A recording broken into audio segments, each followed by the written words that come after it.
That's where it ends? All of his co-workers were gone. What could it mean? Stanley decided to go to the meeting room. Perhaps he had simply missed a memo.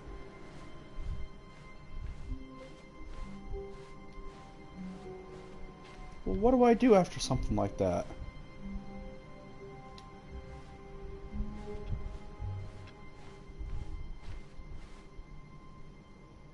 New content?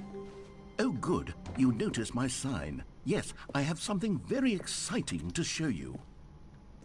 Do you? Wait, you do?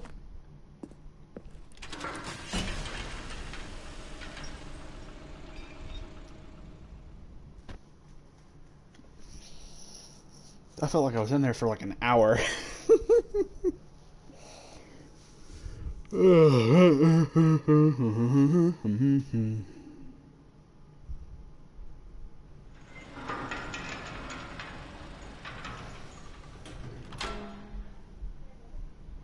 New content. No, this is new content now. You see, Stanley, I've been reflecting on the Stanley Parable and about how roundly disappointing this ultra deluxe version has turned out to be. The original Stanley Parable was a landmark, and any new content for it should live up to that legacy. So forget this ultra deluxe nonsense. I say we take it one step even further. Which is why I'm very proud to announce for the first time ever the Stanley Parable 2. What?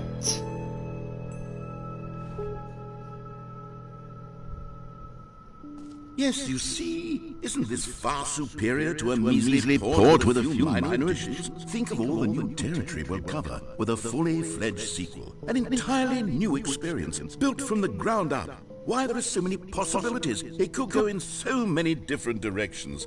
This is what fans have truly been asking for.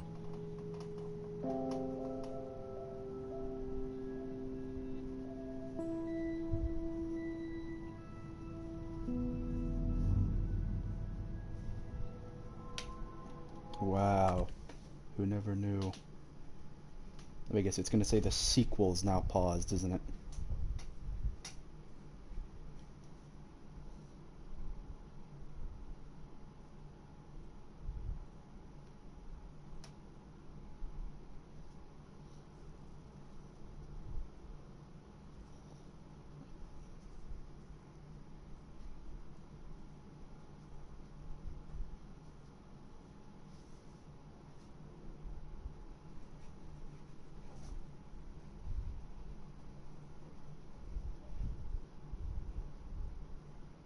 You won't have your filth once I use this on ya!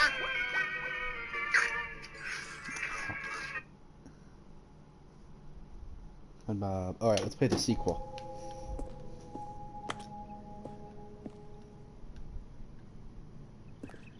There's gonna be like a bunch of sequel jokes, aren't there? Calling it the Stanley Parable 2 is just so much catchier than Ultra Deluxe, don't you think? Ultra Deluxe? What does it even mean? But the Stanley Parable 2, now that's an artistic statement right there. It's future-oriented. It screams progress and innovation and long-term franchising potential.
Now, to be clear, I haven't quite nailed down what exactly the Stanley Parable 2 is going to be, but let's take a look at some of the features I've been developing for it.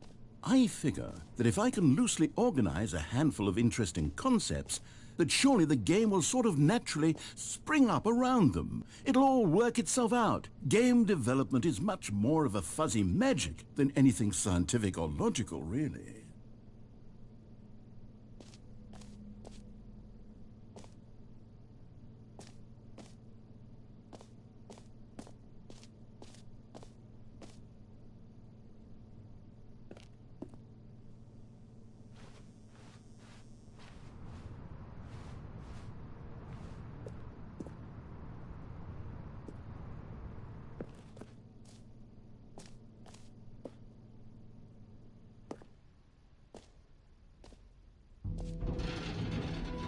Here we are. Go on, try out some of the new features.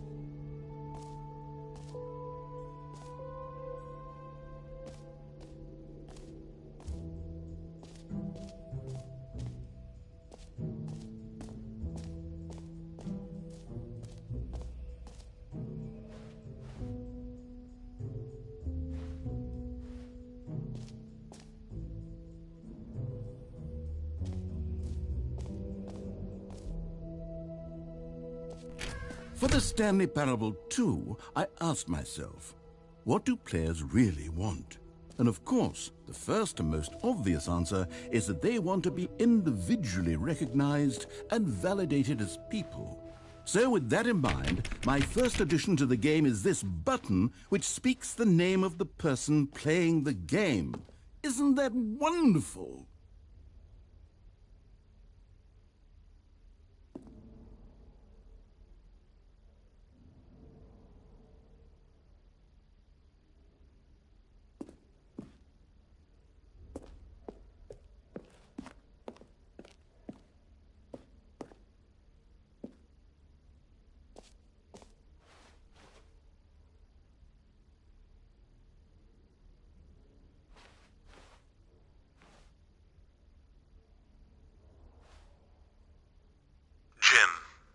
Sorry, I should have clarified. Right now, the button only says the name Jim. But of course, in the final game, this button will say your name, whatever name that is. Here, let's have you role-play as Jim to really simulate the full experience of this feature. Just play along. I promise you'll love it. Okay, here we go. Let's take a deep breath, clear your mind, forget whoever you are, and simply become a person named Jim. I want you to imagine yourself living as Jim, sleeping and waking as Jim, falling in love and being heartbroken as Jim, seizing all of the world's possibilities as Jim, and as Jim watching your dreams crumble into dust. Do you feel it deeply? Are you really, truly Jim right now? If so, then please step forward and press the button. Jim. Yes! You see? What a thrill! What a rush! That was you! The button described you. Do it again. Do it again. Jim. Ooh, it hits even harder the second time. If this were the only new feature in the Stanley Parable 2, it would still be worth the money. Let's take a break from the Jim button. I'm too emotionally drained from all of this personal validation.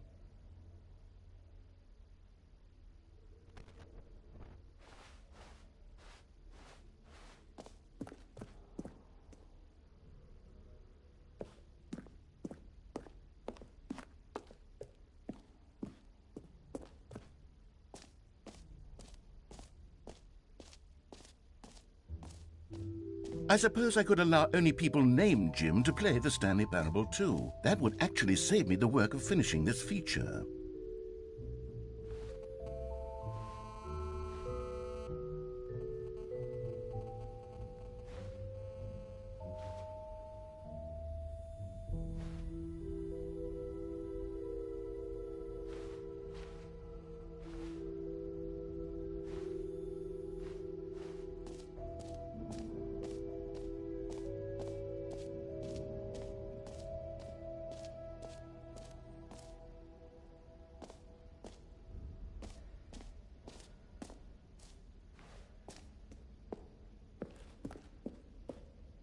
A common complaint of the Stanley Parable was that it was confusing and paradoxical, that it engendered a chaotic sense of reckless despair in those who played it. Well, I am happy to say that after much consideration, I've engineered a clever solution to this fundamental problem with the game. It's the Stanley Parable Reassurance Bucket. You see, Stanley, anytime you're holding the bucket, a sense of calm and ease will fill your mind and your heart. It's true. As long as you hold on to the bucket, the many disorienting contradictions of the Stanley Parable will feel perfectly normal and perhaps even comforting. You may even come to long for the gentle embrace of jarring cognitive dissonance while the bucket is in your arms. And to be honest, it's a much more convenient solution for me than actually redesigning the game to be less uncomfortable. Can you imagine what a pain in the ass that would be? Yes, the bucket is the perfect solution. Come on, give it a try.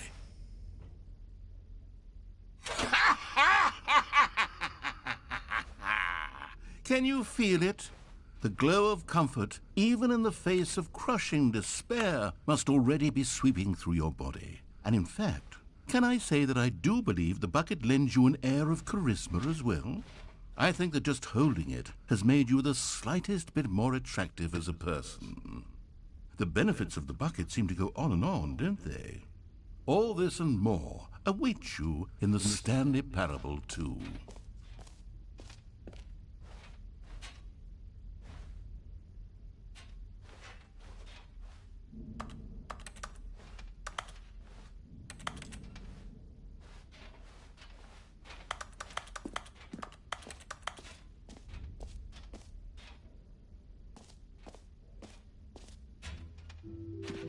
Does anyone give out awards for most enjoyable bucket in a video game? That really should be an award if it isn't already.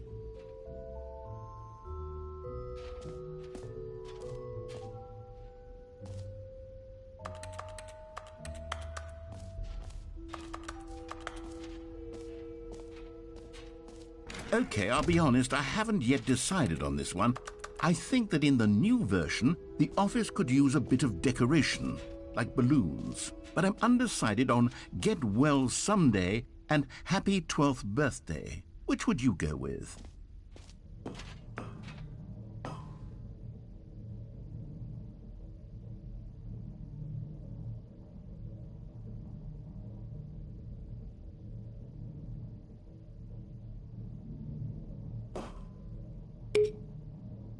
You know, sometimes when you solicit another person's opinion, it makes you realize that you knew which one you actually really wanted all along. Happy 12th birthday, step-niece, it is.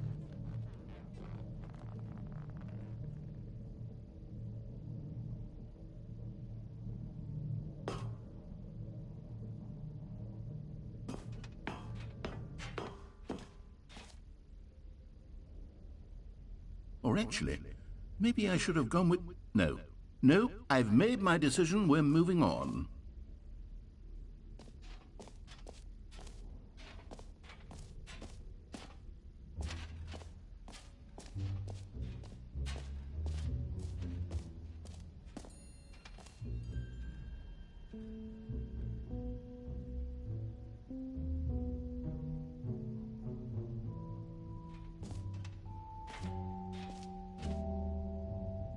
You know what, Stanley? I actually think the jump circle was a pretty good idea. I'd like to hang on to that for the sequel.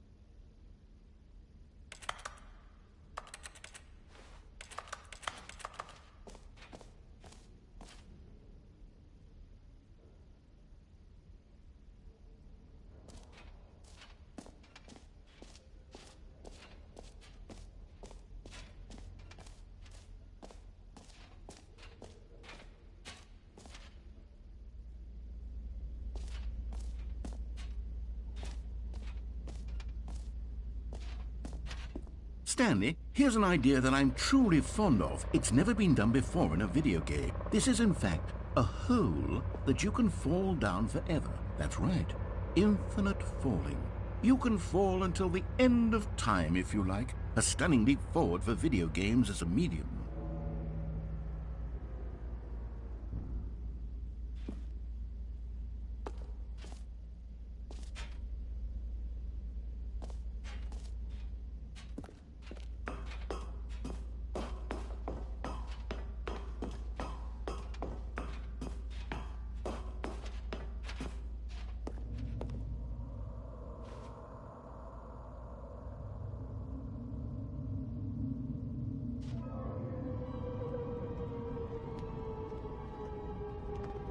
You see, isn't it wonderful?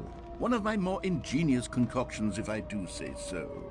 Now then, since you've gotten to see the infinite hole, you can press the teleport button to pop back up to the top, and we can continue onward. Now, I don't mean to be a bummer, but I do recommend you use the teleport button to go back to the top. Maybe do it on the sooner rather than later spectrum of things.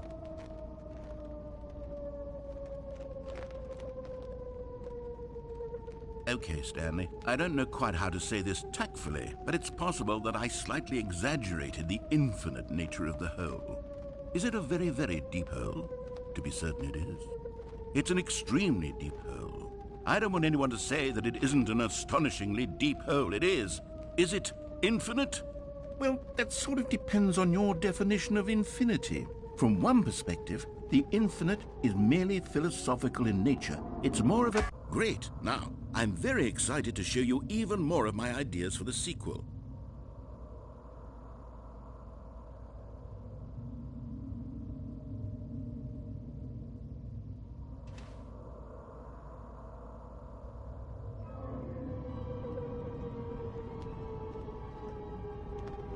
Okay, and I guess we're back in the hole now. Did you really need to see it again? I don't know what else there is to say, Stanley. It's an infinite hole. It's exactly what you're doing right now, but forever. There really are so many other fascinating exhibits that I've prepared for you. I really spent quite a lot of time on all this, and I would very much like to show you some more of them. How about we go ahead and press that teleport button again so we can get back to what's really important about... Oh, goodness. Well, this is rather embarrassing, Stanley. I'll be honest with you. I truly did not believe that anyone would actually stay in the hole long enough to hit the bottom. Yes, I know, I told you the hole was infinite, but come on. Who actually wants to fall forever? The hole was plenty deep. It was more than deep enough, in my opinion. Maybe it's you who likes falling too much. Maybe you're the problem.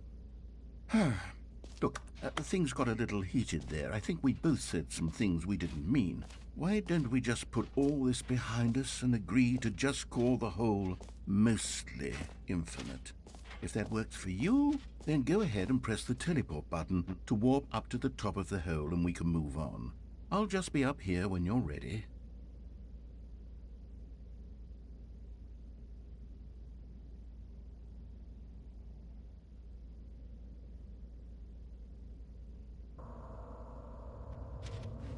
Oh, for heaven... You see, I was right. The problem is you. The problem is that you like holes too much. Not normal. A normal person would have said, yep, that's an infinite hole right there, goes on forever till the end of time. Don't need to see it all, but not you. Oh, no, no, no, no. You have a weird sort of... Oh. Did the hole seem even shorter to you this time? I couldn't help but feel like you spent a little less time in there than you did before. I mean, admittedly, I didn't make an infinite hole, but I didn't think it was that not infinite. Well, I suppose once again there's nothing to do here. If you decide you've had enough of the hole, you can hit the teleport button and come join me up above. Had enough? I'm positively thrilled. I really do have so much more to show you and to talk about, and I've had enough of the hole for a lifetime.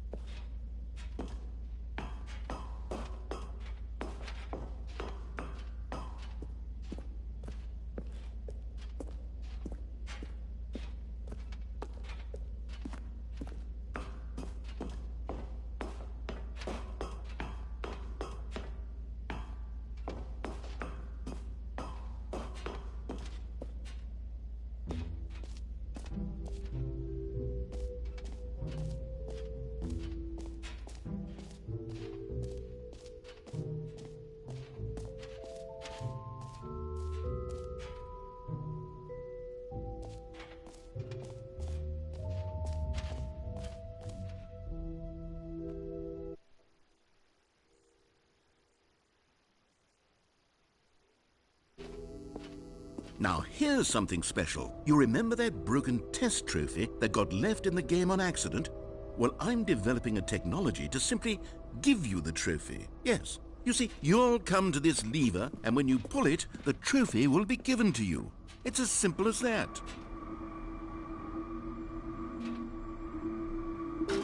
Okay, perhaps I should have clarified. This is technology that will exist. Right now, the trophy is still fully broken. I'm not a wizard, Stanley, but I guarantee it will be fixed in the sequel to at last satisfy the hordes of ravenous fans all over the world who have been uproariously demanding this feature. Gamers, we hear you, and I promise it will happen.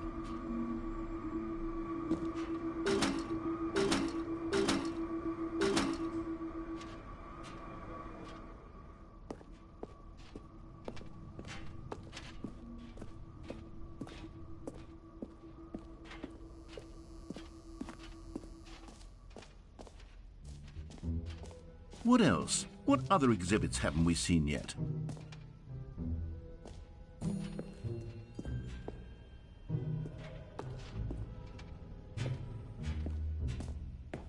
Ah, collectibles. Now it's a real video game. In the Stanley Parable 2, you'll run around gathering up these miniature Stanley figurines. And what's truly innovative is that there will be no reward for collecting all of them.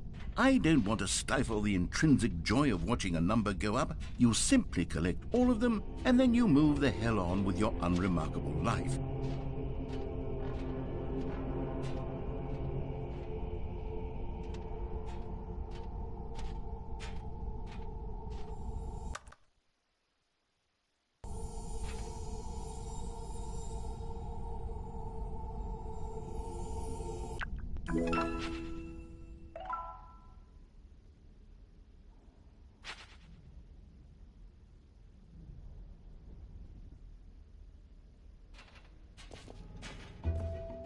God, it really is the worst when you collect everything in a video game and then they give you a big fancy reward for it. Absolutely tragic.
Whoa there, cowboy. Sometimes a person can be too much, Jim. I'm putting the Jim button away. Otherwise, soon you'll start to lose all sense of who you actually are. Jim.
Gosh, how could I have guessed? You're back in the hole.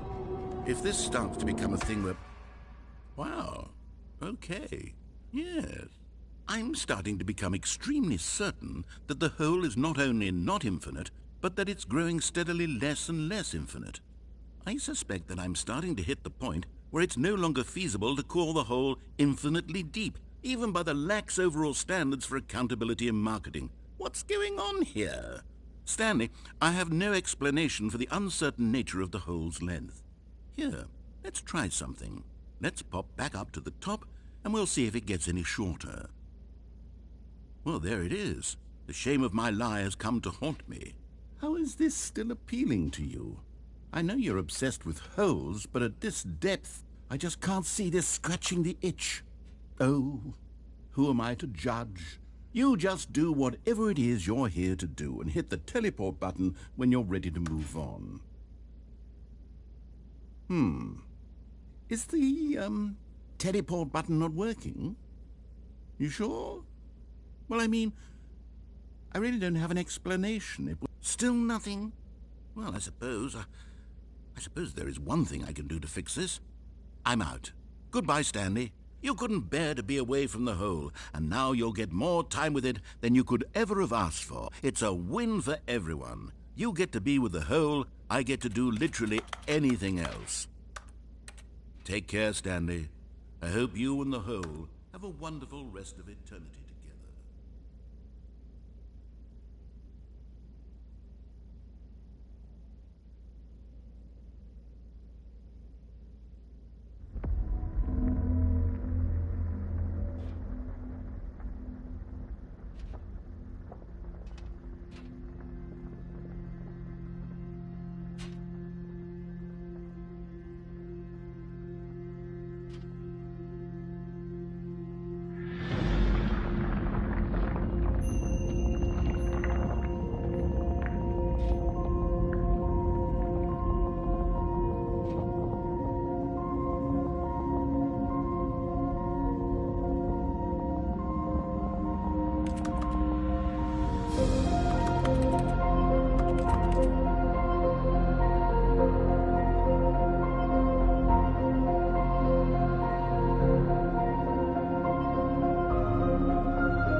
Stanley!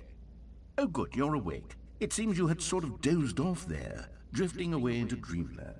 But we can't have that, Stanley, because this hole is just so darn fascinating that I want you to be wide awake for every second of it. You don't want to miss a single moment. So how about if I just pop in from time to time and wake you up to keep you really, truly focused on the whole? From the looks of things, you and I will have many, many years here in this hole, and I'm looking forward to all of them. Stay alert, Stanley. I'll be back. Toodle-pip.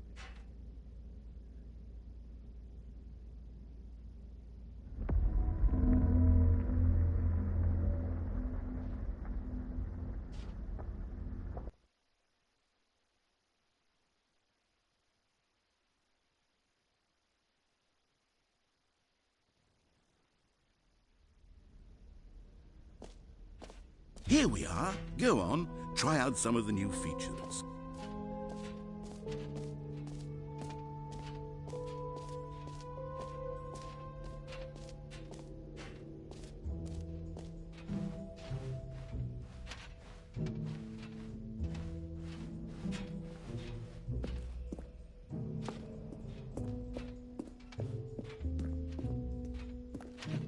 All right, have you seen everything you wanted to? Ready to move on now?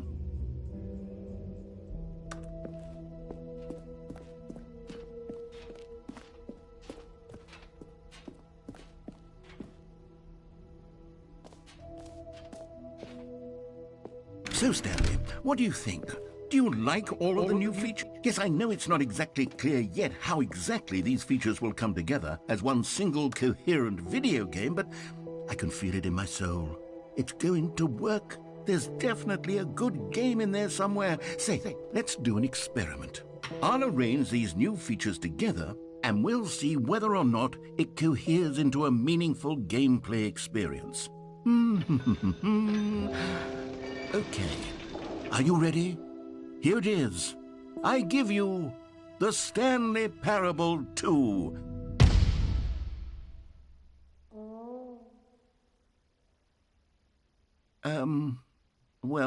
I mean, there's potential here, right? It's sort of... Okay, never mind. Hold on. Let me do a different arrangement. Okay, yes, this is much better. I feel good about this. Here we go. Version 2. Who am I kidding, Stanley? This isn't a coherent video game at all. It's a lot of gags. And I do very much enjoy creating gags, but they don't add up to anything.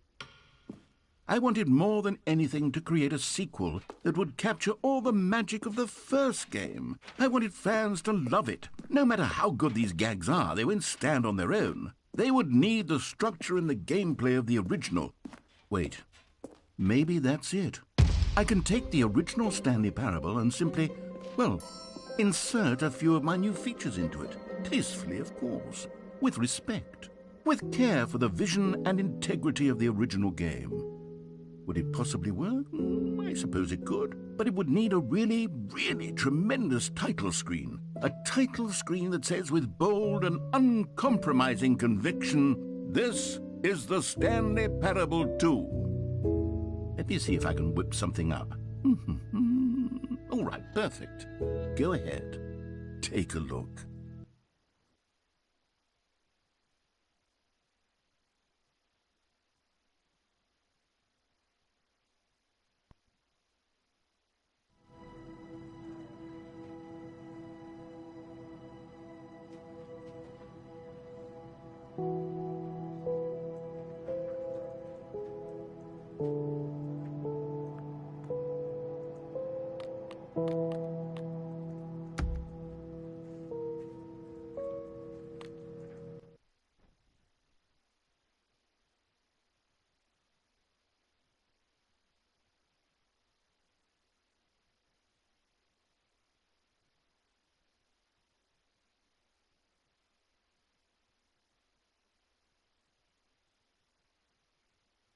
This is the story of a man named Stanley. Stanley worked for a company in a big building where he was employee number 427. Employee number 427's job was simple. He sat at his desk in room 427 and he pushed buttons on a keyboard. Orders came to him through a monitor on his desk, telling him what buttons to push, how long to push them, and in what order. This is what employee 427 did every day of every month of every year. And although others might have considered it soul-rending, Stanley that the orders came in, as though he had been made exactly for this job. And Stanley was happy. And then one day, something very peculiar happened. Something that would forever change Stanley. Something he would never quite forget. He had been at his desk for nearly an hour when he realized that not one single order had arrived on the monitor for him to follow. No one had showed up to give him instructions, call a meeting, or even say hi. Never in all his years at the company had this happened, this complete isolation. Something was very clearly wrong. Shocked, frozen solid, Stanley found himself unable to move for the longest time. But as he came to his wits and regained his senses, he got up from his desk and stepped out of his office.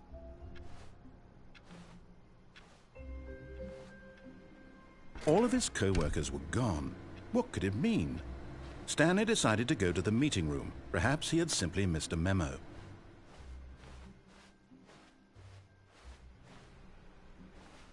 Stanley picked up the bucket.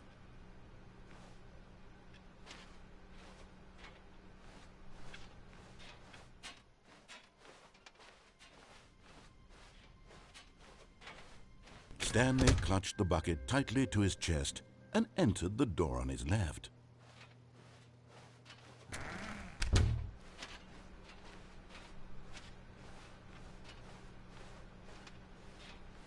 Still no one was here. Stanley needed the bucket's warmth and comfort now more than ever. Perhaps his boss's office was where he'd find answers.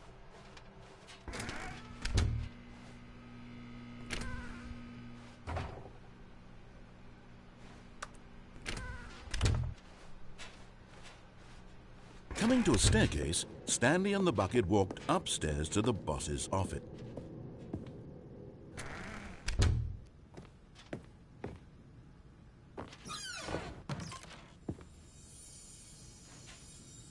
You found one of them. One of the miniature Stanley figurines. Remember, no reward for collecting all of these, only the intrinsic pleasure of a job well done. You can't buy that sort of happiness, Stanley. God knows I've tried. So, I implore you to savor each and every moment you come across one of these beautiful figurines.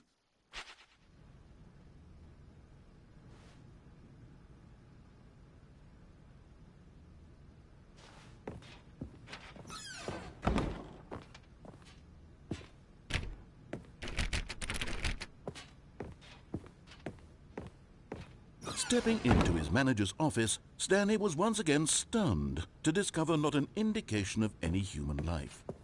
Crushed by the weight of this revelation, Stanley may have broken down into an emotional dumpster fire if not for the soothing presence of the bucket. Even now, in his darkest of hours, did the bucket's warmth and guiding light pierce the dark clouds, but Stanley guessed the correct code by sheer luck. Was it that the bucket knew all along? Was the bucket guiding him? Yes, this is certainly the most logical explanation.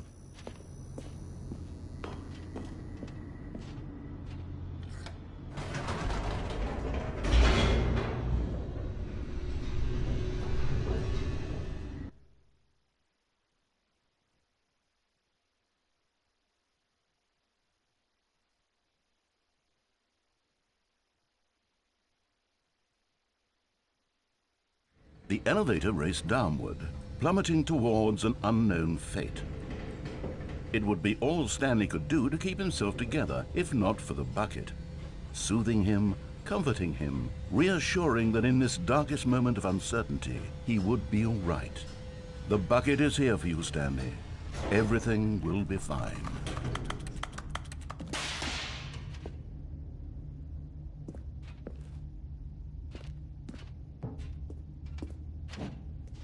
Stanley and the bucket walked straight ahead through the large door that read, Mind Control Facility.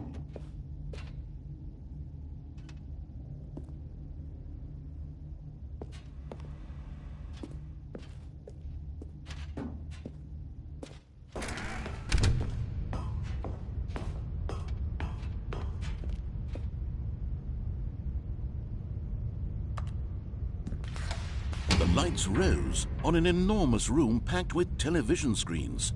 What horrible secret did this place hold? Stanley and the bucket both wondered to themselves.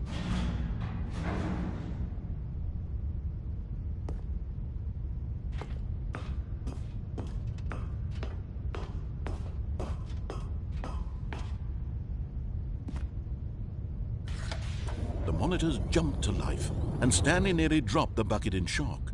Everyone in the office was being videotaped, monitored like guinea pigs. The bucket had never seen anything like this, and it very nearly burst into tears as Stanley cradled it gently, reassuring it that everything would be fine.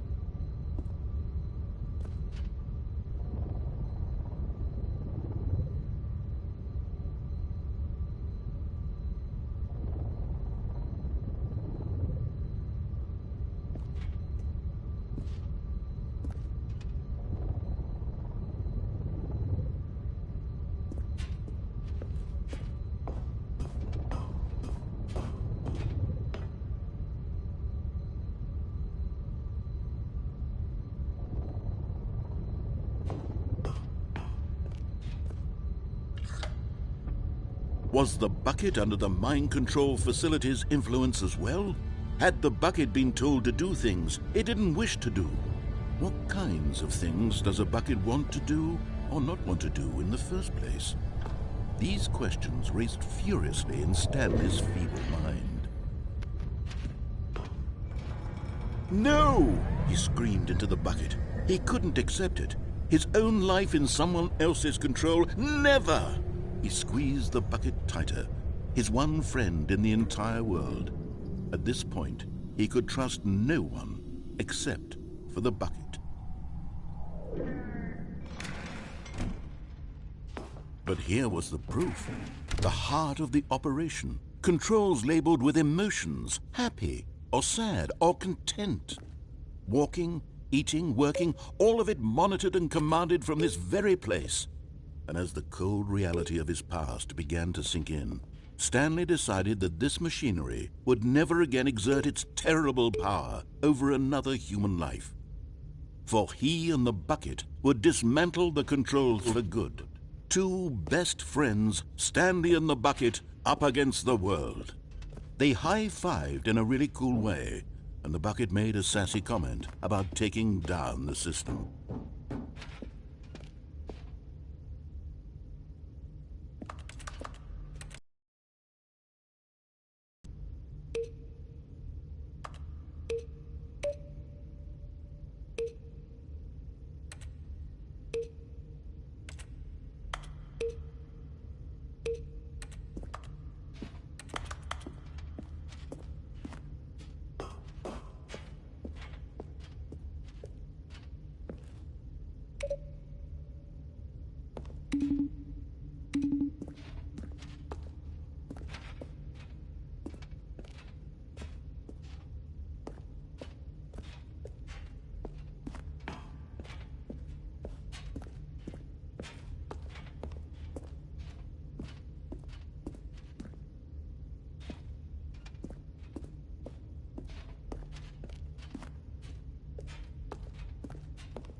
When at last they came to the source of the room's power, Stanley and the bucket knew it was their obligation to put an end to this horrible place and to everything it stood for.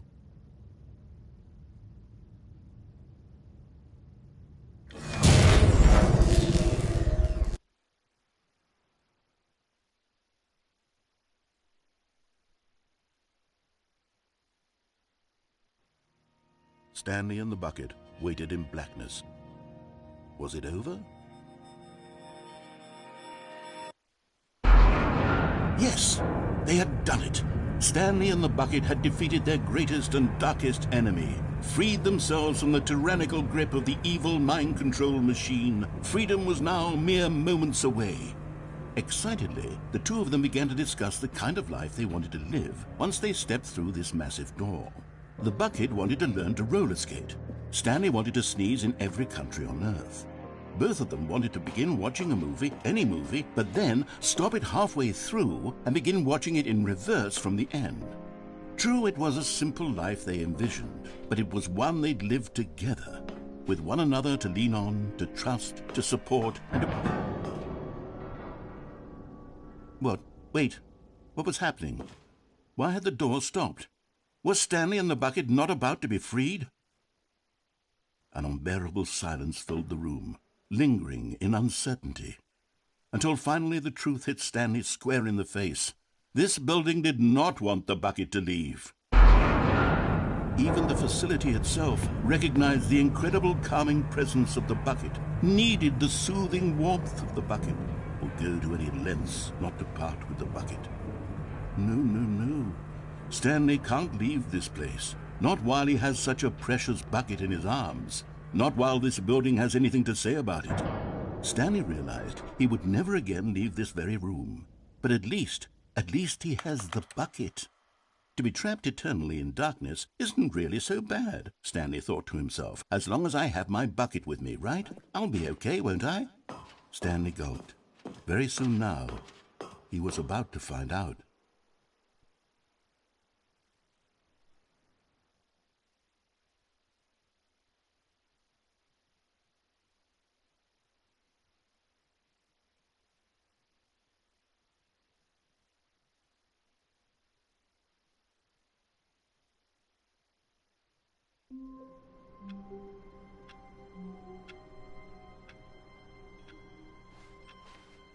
A soft wind blew outside and perhaps rain started, and if it did, it stopped shortly after.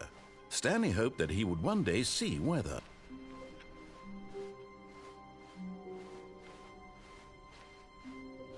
When Stanley came to a set of 2 open doors, he entered the door on his left.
Coming to a staircase, Stanley walked upstairs to his boss's office.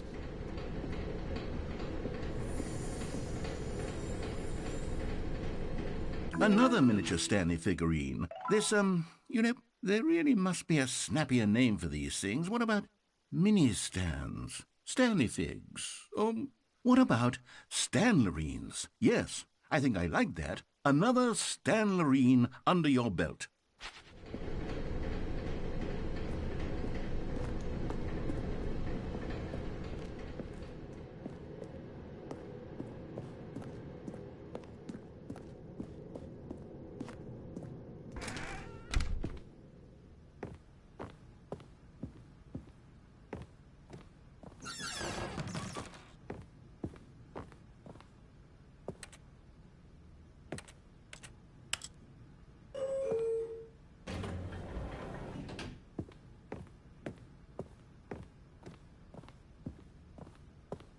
Stepping into his manager's office, Stanley was once again stunned to discover not an indication of any human life.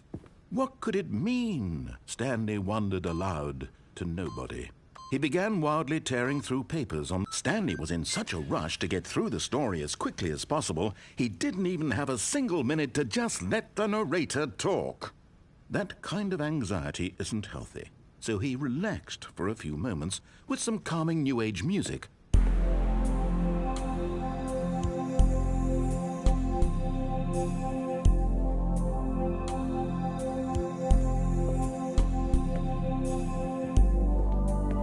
Feeling soothed and rejuvenated, Stanley calmly walked forward into the opened passageway.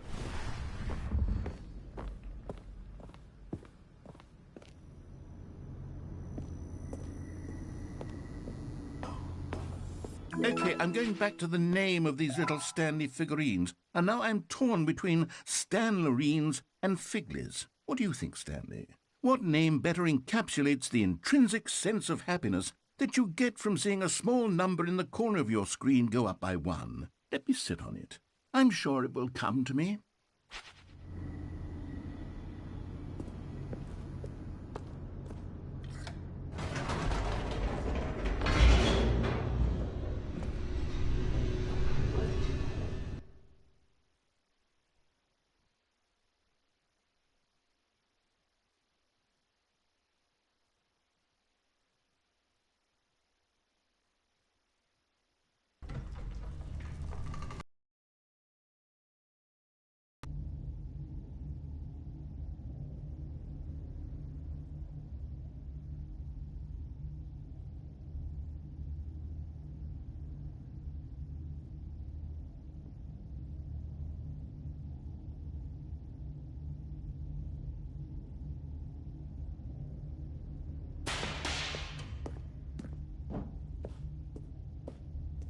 Stanley walked straight ahead through the large door that read Mind Control Facility.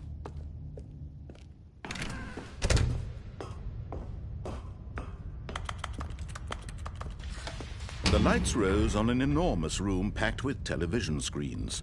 What horrible secret did this place hold? Stanley thought to himself. Did he have the strength to find out?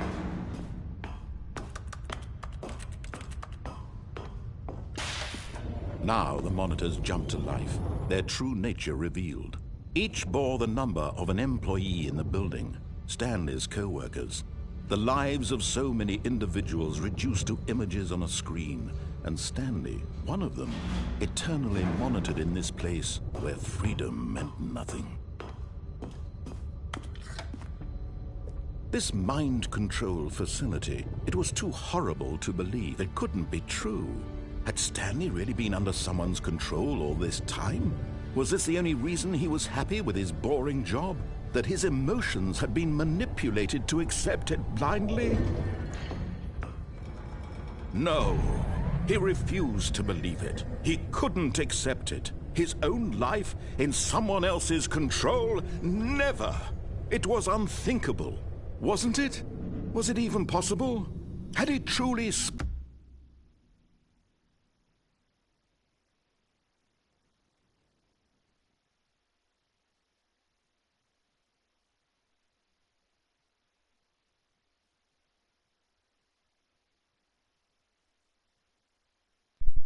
I've been muted for God knows how long. I forgot I was muted. But what was I saying? Oh, so I mentioned how it says the sequel is now paused, which is funny.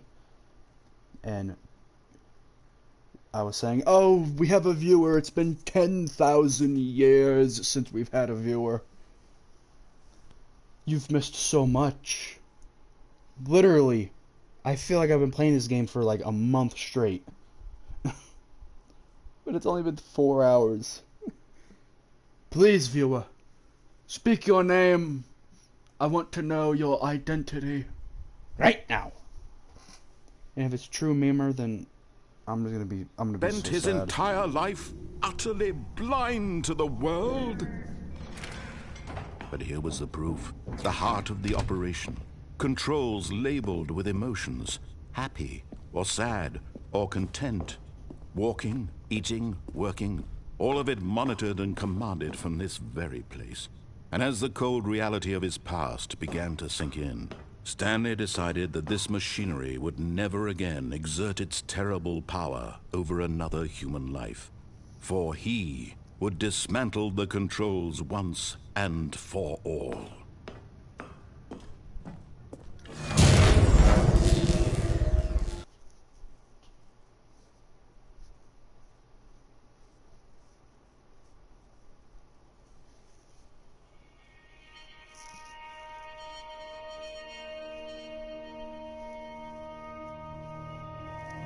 Blackness, and a rising chill of uncertainty.